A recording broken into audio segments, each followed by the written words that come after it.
అకశేరుకాల్లోని వర్గం ఇప్పుడు అనిలిడా కోసం చూద్దాం. అనిలిడా ఇది ఖండిత దేహ నమూనాని ప్రదర్శిస్తుంది అనమాట. అంటే ఖండితాలుగా ఉంటుంది శరీరం అనేది.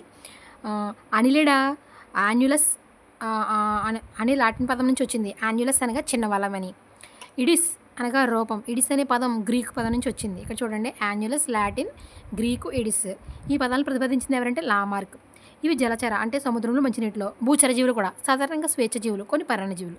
ఈ జీవుల్లో శరీర నిర్మాణం అవయవ వ్యవస్థ స్థాయిని కలిగి ఉంటుంది. ఇవి త్రిస్తరిత సమఖండ విన్యాసాన్ని ప్రదర్శించే నిజ శరీర కుహర అంటే విభక్త కుహరం జీవులు. వీటి దేహం శరీర కుహరం అడ్డు విభాజకాలతో ఖండితలకు విభజింపబడుతుంది. దేహ కుడ్యంలో వర్తులాకార కండరాలు, ఆయుధ కండరాలు ఉంటాయి. ఈ కండరాలు గమనానికి సహాయపడతాయి. శరీర కుహరంలోని శరీర కుహర ద్రవం ఒక జలస్థితిక అస్థిపంజరంగా పనిచేస్తూ శరీర భాగాలకు దృఢత్వాన్ని ఇస్తూ గమనానికి సహాయపడుతుంది. జలచర అనిడిలా జీవులు ఎగ్జాంపుల్ నీరిస్ పార్శ్వ ఉపాంగాలను కలిగి ఉంటాయి. వీటినే పార్శ్వపాదాలు అంటారు. ఫర్ ఎగ్జాంపుల్ ఇది పాదం అనుకోండి, దీని పక్కనే ఇలాగా పార్శ్వంగా ఉంటాయి అన్నమాట, పార్శ్వపాదాలు ఉంటాయి. ఇవి ఎదడంలో సహాయపడతాయి. కొన్ని జీవులలో కైటిన్ నిర్మిత శోషకాలు కూడా చలనానికి తోడ్పడతాయి. కొన్ని జీవులలో కైటిన్ నిర్మిత శోషకాలు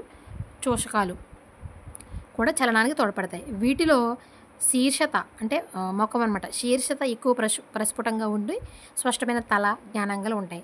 శ్వాసక్రియ శరీర కూడ్యం ద్వారా వ్యాపన పద్ధతిలో జరుగుతుంది. మనకి వ్యాపన పద్ధతిలో జరిగేది బాగా నిమ్న వర్గ జీవులలో, మళ్ళీ ఈ జీవుల్లో వచ్చిందనమాట. అంటే ఫస్ట్లో చెప్పుకున్నటువంటి మనం స్పంజికల్లో లేదా అమీబా అలాంటి వాటిల్లో జరుగుతుంది, మళ్ళీ ఇక్కడ వచ్చిందనమాట.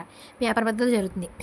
నీరిస్లోని ప్రసరణ సహిత పార్శ్వపాదాలు శ్వాసక్రియలో కూడా సహాయపడతాయి. ఎగ్జాంపుల్ చూడండి, నీరిస్లో ప్రసరణ సహిత పార్శ్వపాదాలు అంటే పార్శ్వపాదాలు ఉన్నాయి కదా, ఇవి మనకి గమనానికి యూజ్ అవుతాయి అనుకున్నాం, కానీ నీరిస్లో శ్వాసక్రియలో కూడా సహాయపడతాయి.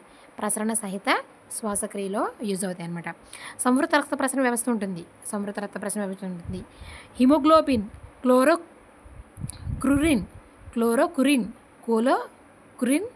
లాంటి శ్వాసవర్ణకాలు ఎక్కడ ఉంటాయంటే మనకి ప్లాస్మాలో కరిగి ఉంటాయి. ఇది అకశేరుకాల విలక్షణ లక్షణం. అన్నిటిలోనే ఉంటాయి అన్నమాట. వృక్కాలు అంటే అంత్యవృక్కాలు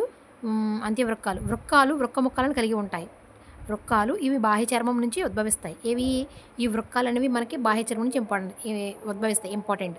ద్రవాభిసరణ క్రమతకు విసర్జనకు ఉపయోగపడతాయి.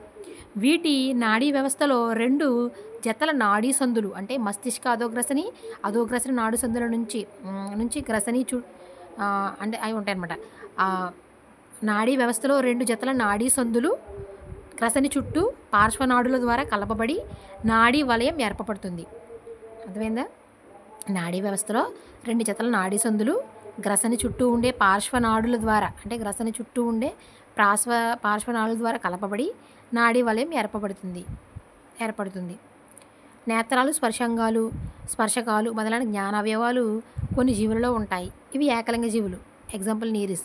కొన్ని ఉభయలింగ జీవులు వానపాములు, జలగలు, ఈ 2 కూడా ఉభయలింగ జీవులు. ఏకలింగ జీవులకి ఎగ్జాంపుల్ ఏంటంటే నీరిస్. అంటే స్త్రీ పురుష జీవులు వేరువేరుగా ఉంటాయి. ప్రత్యుత్పత్తి సాధారణంగా లైంగికంగా జరుపుతుంది. విధరణం పూర్ణబంధిత అంటే సంపూర్ణమైన సరిపిల్ల రకానికి చెందిందే ఉంటుంది. ఉభయలింగ జీవుల్లో ప్రత్యక్ష పిండాభివృద్ధి జరుగుతుంది. ఏకలింగ జీవులలో పరోక్ష పిండాభివృద్ధి జరుగుతుంది. జీవిత చరిత్రలో ప్రత్యేకమైన ఒక డెంబకాన్ని కలిగి ఉంటుంది. ఆ డెంబకం పేరే ట్రోకోఫోర్ డెంబకం కలిగినటువంటి జీవి నీరిస్. ఎందుకంటే ఇక్కడ ఇవ్వలేదు వీడు, కానీ ఏకలింగ జీవి నీరిసే కాబట్టి నీరిస్ యొక్క డెంబకం ట్రోకోఫోర్. ఎగ్జాంపుల్ వచ్చేసి మనకి అనిలిడాకి సంబంధించిన ఎగ్జాంపుల్ నీరిస్, పెరిటిమా అంటే వానపాము, మెగాస్కోలెక్స్, హైరుడినేరియా అంటే జలగ. అనిలిడ వర్గ వర్గీకరణ. వర్గం అనిలిడను 3 విభాగాలుగా వర్గీకరించారు. ఒకటి పాలీకేట, ఓలిగోకేట, హైరుడినేరియా. పాలీకేట అంటే అనేక, కీట అంటే శోకాలు. అంత్యవృక్కాలు ఎక్కడి నుంచి ఏర్పడ్డాయి? మనకి బాహ్య చర్మం నుంచి ఏర్పడ్డాయి. జలస్థితిక అస్థిపంజరం శరీర భాగానికి దృఢత్వాన్ని ఇస్తుంది, గమనానికి ఉపయోగపడుతుంది. పార్శ్వపాదాలు ఏదడానికి ఉపయోగపడతాయి, శ్వాస వ్యవస్థలో కూడా ఉపయోగపడతాయి. ఇంపార్టెంట్ పాయింట్స్ చెప్తుంది అనమాట. ఇప్పుడు వర్గం పాలీకీట చూద్దాం. పాలి అంటే అనేకం, కీట కీట అంటే శూకాలు. పాలికీట జీవులు సముద్రం నీటిలో నివసిస్తాయి. వీటిని సాధారణంగా బ్రిసిల్ పురుగులు అంటారు. ఏమంటారు? బ్రిసిల్ పురుగులు అంటారు. వీటిలో కొన్ని స్వేచ్ఛగా కదులుతాయి, మిగతావి బొరియలలో లేదా నాళాలలో జీవిస్తాయి. తల నిర్దిష్టంగా ఉంటుంది. దానిపై నేత్రాలు, స్పర్శకాలు, స్పర్శాంగాలు లాంటి జ్ఞానావయవాలు ఉంటాయి. పార్శ్వపాదాలు అనేక శూకాలను కలిగి అంటే పార్శ్వపాదాలు అనేక శూకాలను కలిగి కాబట్టి పాలికీట. అంటే పాలికీట ఎలా పేరు వచ్చిందంటే పార్శ్వపాదాలు అనేక శూకాలను కలిగి ఉంటాయి కాబట్టి పాలికీట అనే గమనం వచ్చిందన్నమాట. శూకాలు కలిగి గమనం ప్లస్ శ్వాసక్రియలో ఉపయోగపడతాయి. క్లైటెల్లం ఉండదు. ఈ పాలికీటలో మనకి క్లైటెల్లం ఉండదు. ఈ జీవులు ఏకలైంగికాలు, బీజవాహికలు ఉండవు. కానీ సంయోగ బీజాలు శరీర కుహరంలోకి విడుదల చేయబడి ఒక్క రంధ్రం ద్వారా వెలుపల తెరుచుకుంటాయి. అంటే బీజవాహికలు ఉండవు మనకులాగా. బాహ్య ఫలదీకరణ జరుగుతుంది. అభివృద్ధిలో టోకోఫోరా డింబకం ఏర్పడుతుంది. ఎగ్జాంపుల్ వచ్చేసి నీరిస్కి మిగతా పేర్లు చూసుకోండి. ఇసుక పురుగు, ఇసుకలో ఉంటుంది ఈ పురుగు. రాగ్వామ్, క్లామ్వామ్, ఈ 3 పేర్లు కూడా మనకి నీరిసుకున్నాయి. ఇసుక పురుగు, రాగ్వాము, క్లామ్వాము. తర్వాత ఎప్రోడైట్ అంటే సముద్ర చుంచులిక. ఎప్రోడైట్ అనేది సముద్ర చుంచులిక అనమాట. అరే నికోలా అంటే లగ్వర్మ్ అనమాట. నెక్స్ట్ విభాగం వచ్చేసి ఓలిగో కీట. ఓలిగో అంటే కొద్ది శూకాలు ఉంటాయి అనమాట. ఇవి వానపాము. ఈ ఓలిగో కీటలు వానపాములు అనమాట. తేమ నేలల్లో కొన్ని జీవులు మంచినీటిలో ఎగ్జాంపుల్ ట్యూబిఫెక్స్ మంచినీటిలో చూసుకోవాలన్నమాట నివసిస్తాయి.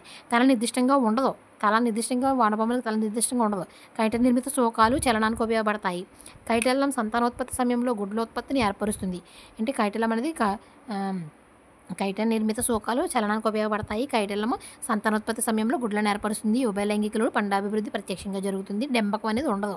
ఎగ్జాంపుల్ వచ్చేసి పెరిటిమా, మెగాక్స్కోలెస్, టూబిఫెక్స్. ఈ టూబిఫెక్స్ అనేది ఎక్కడ ఉంటుంది? మనకి మంచినీటిలో ఉంటుంది టూబిఫెక్స్. తర్వాత హైరుడినేరియా, హిరుడో, హిరుడో అంటే జలగ. హిరుడినియాలు జలగలు చేర్చారు. ఇవి బాహ్య పరాన్న జీవులు. ఈ జీవులు చాలా వరకు మంచినీటిలో నివసిస్తాయి. కొన్ని సముద్రంలో తేమగా ఉండే నేలలలో భూచర జీవులుగా జీవిస్తాయి. దేహం పృష్ఠోదర తలంగా అణచబడి నిర్దిష్ట సంఖ్యలో కండితాలను కలిగి ఉంటుంది. కండితాలు బాహ్యంగా ఉపకండితాలుగా విభజింపబడి ఉంటాయి. ఇక్కడ చూసారా, ఇక్కడేమో ఆల్రెడీ కండితాలు ఉన్నాయి. కండితాలు విభజించి మళ్ళీ లోపల ఉపకండితాలుగా విభజింపబడి ఉంటాయి. అంతర్కండీభావనం ఉండదు, లోపల కండీభావనం ఉండదు. శోషకాల సహాయంతో చలనం జరుగుతుంది. సంతానోత్పత్తి సమయంలో మాత్రమే కైటెల్లం ప్రస్ఫుటంగా ఉంటుంది. శరీర కుహరం ప్రత్యేకమైన బోట్రాడైల్ కణజాలంతో నిండి ఉంటుంది. శరీర కుహరం బోట్రాడైల్ కణజాలంతో, అంటే బోట్రాడైల్ అంటే ద్రాక్ష గుర్తులను పోలి ఉంటుంది. బోట్రాడైల్ అనగా దేని ఆకారం? ద్రాక్షగుత్తుల ఆకారం, ఏదో ఆకారం ఇచ్చేవచ్చు. బోట్రాడైల్ కణజాలంతో నిండి ఉంటుంది. బోట్రాడైల్ అంటే ద్రాక్షగుత్తులను పోలి ఉంటుంది. దీని విధుల గురించి భిన్న అభిప్రాయాలు ఉన్నాయి. ఇవి విసర్జన క్రియ. అంటే బోట్రాడైల్ కణజాలం ఏమి చేస్తుందంటే మనకి విసర్జన క్రియ. ఈ ఇనుము, కాల్షియం నిల్వ, గాయం తగిలిన ప్రాంతంలో రక్తనాళాలు పునర్నిర్మాణంలో అంటే ఒక గాయం తగిలిన రక్తనాళాలను మళ్ళీ నిర్మించడానికి పాత్ర వహిస్తుందని చెప్తుంది అనమాట. ఇవి ఉభయలైంగికాలు. పురుషుల జీవులలో ప్రత్యుత్పత్తి వ్యవస్థలో మేహనం సంపర్కవ్యం. మేహనంనే సిర్రస్ అంటారు, గుర్తుపెట్టుకోండి. సిర్రస్ అంటారు. అంతర్ఫలదీకరణ ప్రత్యక్ష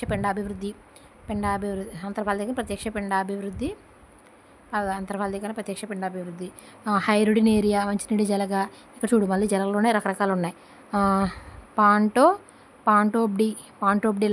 పాంటోబ్డిల్లా సముద్ర జలగ. హిమడిస్సా భూచర జలగ. హిమ అంటే మంచు కదా, మంచు ఎక్కడ ఉంటుంది? భూమి మీద ఉంటుంది కాబట్టి భూచర జలగ. భూచర జలగ. ఇది డిఫరెంట్గా ఉంది కాబట్టి సముద్ర జలగ అనమాట. ప్యాంటోబ్డిల్లా ఇవన్నీ మనకి హైరుడినేరియా కిందకు వస్తాయి అన్నమాట. ఓవర్లో ఒకసారి చూసేద్దాం. అనిలిడా ఇవి ఖండిత దేహ నమూనాలు ఉంటాయి. లామార్క్ సూచించాడు. లాటిన్ పదం ఆనిలస్, గ్రీకు పదం ఇడిస్. త్రిస్తరిత సమఖండ విన్యాసం, నిజ శరీర కుహరం, జలస్థితిక అస్థి పంజరం. వ్యాపన పద్ధతిలో జరుగుతుంది. శరీర కుడ్యం ద్వారా శ్వాసక్రియ. హీమోగ్లోబిన్, కురిన్ అనేవి వర్ణకాలు ప్లాస్మాలో ఉంటాయి. ఇది అక్షరాల విలక్షణ లక్షణం. నాడీ వలయం ఉంటుంది. ఏకలింగ జీవులు, అదేవిధంగా ఉభయలింగ జీవులు. ట్రోకోఫోరా డింబకం ఉంటుంది. వీటి యొక్క జీవ చరిత్రలో మనకి మూడు వర్గీకరణలు: పాలికీట, ఓలిగోకీట, హైరుడినేరియా. పాలికీట అంటే మనకి ఇందులో ఎగ్జాంపుల్ మనకి నీరిస్ వస్తుంది. నీరిస్ పాలిగోకీట అనేక శూకాలను కలిగి ఉంది.